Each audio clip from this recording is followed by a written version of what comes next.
ওম হ্রিং হ্রং নীলকণ্ঠায় ভগবতে রুদ্রায় নমঃ শিবায়। আমি জ্যোতিষী শ্রী শীতল কুমার। আজকের বিষয় রুবি বা চুনি। তো চুনি বা রুবি একই জিনিস। তো চুনির ইংলিশ নাম হচ্ছে রুবি। তো আজকের বিষয় শুরু করার আগে আমি আবারও আপনাদের সকলকে মনে করে দিতে চাই, আমার বিষয়গুলো বা ভিডিওগুলো সুন্দরভাবে আপডেট পাওয়ার জন্য অবশ্যই সাবস্ক্রাইব করে দেবেন এবং ভালো লাগলে লাইক ও শেয়ার করে দেবেন। তো আজকের বিষয় চুনি বা রুবি। তো আমাদের প্রথমেই জানতে হবে চুনি বা রুবি কারা পড়বেন বা কেন পড়বেন, বা জন্মকালীন ছকে কেমনভাবে আমাদের গ্রহের পজিশানগুলো থাকলে আমরা চুনি বা রুবি ব্যবহার করতে পারি। তো দেখুন, চুনি বা রুবি এইটা আমাদের সাধারণভাবে রবি গ্রহের জন্য পড়ে, রবি বা সূর্য। তো এই গ্রহের জন্য পড়ে। তো যাদের জন্মকালীন ছকে দেখা গেল যে রবি নিচস্থ হয়ে অবস্থান করছে, রবি শুভ গ্রহ বাট রবি নিচস্থ হয়ে অবস্থান করছে বা রবির পাওয়ার কম রয়েছে, তো সেই ক্ষেত্রে কিন্তু আমরা চুনি ব্যবহার করতে পারি। তো সাধারণভাবে আমরা যে রাশির যে লগ্নর যে লগ্নর জাতক বা জাতিকারা চুনি ব্যবহার করতে পারি সেগুলি হলো মেষ লগ্নের জাতক বা জাতিকারা চুনি ব্যবহার করতে পারেন, সিংহ লগ্নের জাতক বা জাতিকারাও ব্যবহার করতে পারেন, বৃশ্চিক, ধনু, মীন এই লগ্নের জাতক বা জাতিকারা কিন্তু চুনি বা রুবি ব্যবহার করতে পারেন। আবার তুলা লগ্নের বা মিথুন লগ্নের জাতক বা জাতিকারাও কিন্তু চুনি ব্যবহার করতে পারেন। তুলা লগ্নের একাদশপতি হচ্ছে রবি। এবার একাদশ থেকে আমরা কি বুঝি? একাদশ থেকে আমরা যে কোনো কিছুর সাফল্য বুঝি। তো সেই ক্ষেত্রে কিন্তু আমরা চুনি ব্যবহার করতে পারি। সাধারণভাবে দেখুন, যদি লগ্ন সাপেক্ষে রবি যদি চতুর্থপতি হয়, রবি যদি পঞ্চমপতি হয়, বা রবি যদি দশমপতি হয়, রবি যদি নবমপতি হয়, একাদশপতি হয়, তাহলে কিন্তু আমরা চুনি ব্যবহার করতে পারি। এবং এই ক্ষেত্রে কিন্তু চুনি ব্যবহার করলে কিন্তু জাতক বা জাতিকারা অনেক পজিটিভ রেজাল্ট পাবে। কারণ দেখুন, এই যে বললাম লগ্ন সাপেক্ষে একাদশপতি যদি হয় রবি, তাহলে তার সাকসেসের যে সমস্ত বাধা বিঘ্ন বা প্রবলেমগুলো অনেক সলভ হবে।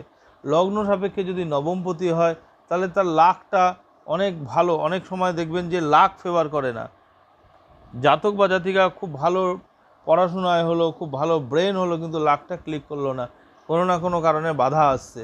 সেই ক্ষেত্রে কিন্তু যদি চুনি পড়া হয় তাহলেও কিন্তু অনেক সাফল্য বেশি পাবে। রবি সাধারণভাবে কর্মকারক গ্রহ।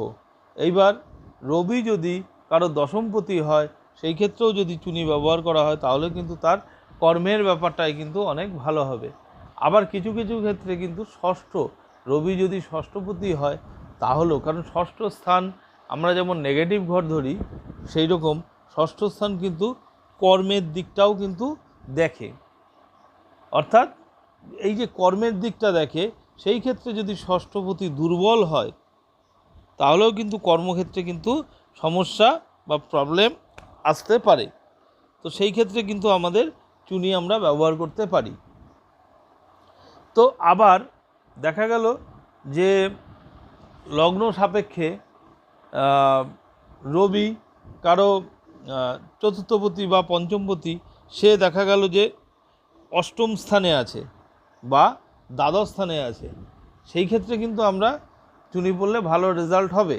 কিন্তু যদি দেখা গেল যে রবি অষ্টমপতি বা রবি যদি দ্বাদশপতি হয়, রবি যদি দ্বিতীয়পতি হয়, রবি যদি সপ্তমপতি হয়, তাহলে কিন্তু চুনি যদি কেউ ব্যবহার করে সেই ক্ষেত্রে কিন্তু নেগেটিভ রেজাল্ট আসার সম্ভাবনা বেশি। অর্থাৎ তার কিন্তু নানা রকমভাবে কর্মে ব্যাঘাত, মান সম্মান নানা রকমভাবে কিন্তু প্রবলেম হবে। দেখা গেল তার মান সম্মান নষ্ট হতে পারে, কর্মের ক্ষতি হতে পারে, সে যদি ব্যবসা করে সেই ব্যবসায়ের ক্ষতি হতে পারে। তো এই ধরনের কিন্তু সমস্যাগুলো কিন্তু আসতে পারে।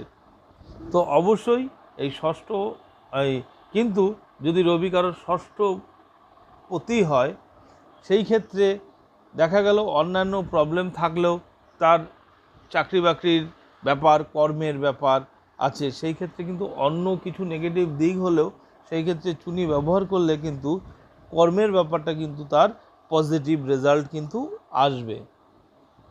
তো তার মানে রবি হচ্ছে সাধারণভাবে রবি কি, রবি হচ্ছে একটা ঊর্জা, মানে এনার্জি। রবি হচ্ছে এনার্জি, রবি হচ্ছে নাম যশের কীর্তির কারক গ্রহ, রবি হচ্ছে কর্মের কারক গ্রহ।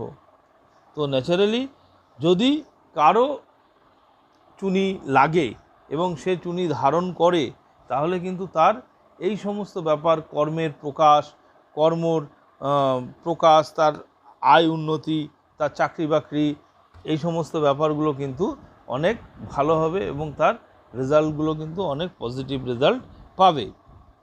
এইবার রইল চুনি দেখতে কেমন হয়। চুনি সাধারণভাবে ডালিমের কালারের হয়। চুনি বার্মিস চুনি, আমরা সাধারণভাবে বলি বার্মিস চুনি। বার্মিস চুনি হচ্ছে ব্রহ্মদেশ, ব্রহ্মদেশ মানে এখন যে মায়ানমার, সেই মায়ানমার থেকে কিন্তু সাধারণভাবে চুনিটা আসে এবং এই চুনি হচ্ছে ডালিম কালারের হয় এবং দেখতে খুবই সুন্দর পাথর।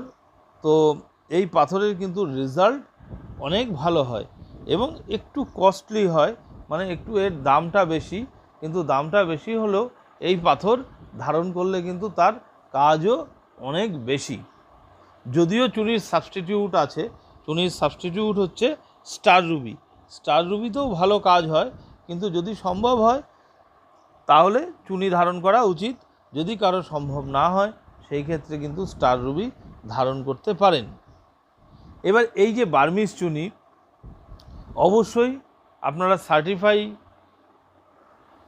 করা, মানে এর গ্র্যাভিটি কত, এই যে সার্টিফাই কপি, এই ল্যাবরেটরি টেস্টিং কপি, এই টেস্টিং কপি সমেত আপনারা চুনিটা কিনবেন যাদের প্রয়োজন। যদি মনে করেন যে আপনারা যে আমার কাছেও চুনি পাবেন, আমার এই যে নাম্বার, আমার নাম্বার হচ্ছে 9143877732, এই নাম্বার আমার গুগল পে আছে, আপনারা এখানে গুগল পে করতে পারেন এবং আপনাদের অ্যাড্রেস পাঠাতে পারেন। আমি এই আপনাদের অ্যাড্রেসে কিন্তু এই চুনি কিন্তু সেন্ড করে দেব এবং বিশ্বাস রাখতে হবে। তবে আমার মনে হয় যদি আপনারা সঠিক চুনি পড়েন, তাহলে আপনারা যে কাজে পড়বেন অনেক ভালো কাজ কিন্তু পাবেন। তবে একটা জিনিস মাথায় রাখতে হবে, চুনি ধারণ করার সময় আপনারা বা চুনিটা নেওয়ার সময় আপনারা দেখে নিতে হবে চুনিতে কোনো ফাটা আছে কি না, বা ওপর থেকে কোনো ক্র্যাক চিহ্ন আছে কি না, ক্র্যাক অর্থাৎ ফাটা। এবার যদি এই ফাটা চুনি আপনারা পড়েন, তাহলে কিন্তু এই যে যা কাজ চুনির যেগুলো বললাম, এর কিন্তু ঠিক বিপরীতমুখী কাজ হবে, অর্থাৎ তার রিয়াকশানটা কিন্তু উল্টো হবে। তার মানে ফাটা চুনি কখনোই ধারণ করা উচিত নয়। এইবার চুনির ভেতরে কখনো কখনো মাইক্রো লেয়ার থাকে, সেই মাইক্রো লেয়ার কিন্তু কোনো ব্যাপার না, মাইক্রো লেয়ার সমেত আপনারা পড়তে পারেন। তবে স্বচ্ছ চুনি যত স্বচ্ছ হবে তত ভালো হবে, তত দামি হবে। এবার ভ্যারাইটিস কোয়ালিটির চুনি আছে, আপনার কম দাম থেকে শুরু করে অনেক দাম। এবার আপনি যত রেঞ্জে যাবেন তত কিন্তু স্বচ্ছ চুনি পাবেন। তো স্বচ্ছ চুনির কোয়ালিটি অনেক ভালো এবং সেই চুনির কাজ অনেক বেটার হবে। তবে দেখুন, আপনারা যদি পসিবল না হয়, দেখা গেল চুনি পসিবল না, অথচ কারো চাকরি বাকরি নানা দিক থেকে প্রবলেম হচ্ছে, নামযশের ঘাটতি হচ্ছে, অথচ তাদের চুনির প্রয়োজন, সেই ক্ষেত্রে কিন্তু আপনারা স্টার রবি ধারণ করতে পারেন, তখনও কিন্তু ভালো কাজ হবে। তো যাই হোক, আমি আবার আগামী দিনে নতুন ভিডিও নিয়ে আপনাদের সামনে এসে আলোচনা করব। তো আবারও একবার মনে করে দিতে চাই, আমার ভিডিওগুলো বা বিষয়বস্তুগুলো সুন্দরভাবে আপডেট পাওয়ার জন্য অবশ্যই সাবস্ক্রাইব করবেন এবং লাইক ও শেয়ার করে দেবেন। ধন্যবাদ।